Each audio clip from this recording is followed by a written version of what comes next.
सात बिल्कुल नए खूबसूरत त्यारे मार गिराए गए। डोनाल्ड ट्रंप का एक बार फिर पाकिस्तान इंडिया की जंग रुकवाने का दावा।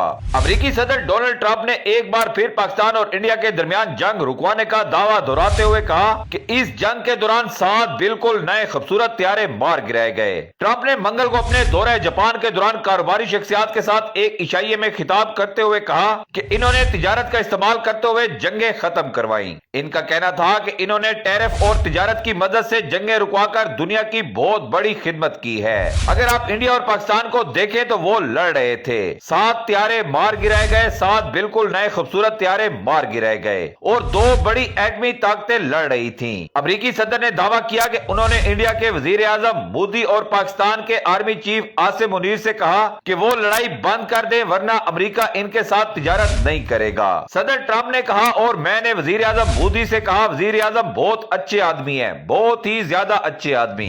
और दूसरी तरफ पाकिस्तान में फील्ड मार्शल, मैंने कहा देखो हम कोई तिजारत नहीं करेंगे अगर आप लड़ना जारी रखेंगे। ट्रंप का कहना था कि इन्होंने कहा नहीं नहीं, इन दोनों चीजों का आपस में कोई ताल्लुक नहीं। अमेरिकी सदर का कहना था कि मैंने इन्हें कहा अगर आप लड़ना जारी रखेंगे तो हम कोई डील नहीं करेंगे। और तकरीबन 24 घंटों के अंदर ये जंग खत्म हो गई। ये बहुत हैरत अंगेज बात थी। ख्याल रहे कि पाकिस्तान मई में इंडिया के साथ जंग रुकवाने में बतौर सालिस ट्रंप के किरदार का एतराफ करता आया है और पाकिस्तान की जानिब से अमेरिकी सदर को नोबल अमन इनाम के लिए नामजद करना भी कहा गया है। ताहम दूसरी जानिब इंडिया अमेरिकी सदर के दावों की मुसलसल तरदीद करता आया है और दावा करता आया है कि पाकिस्तान के साथ जंग के खात्मे का फैसला दोनों मुमालिक के दरमियान बराह रास्त सफारतकारी के जरिए मुमकिन हुआ था।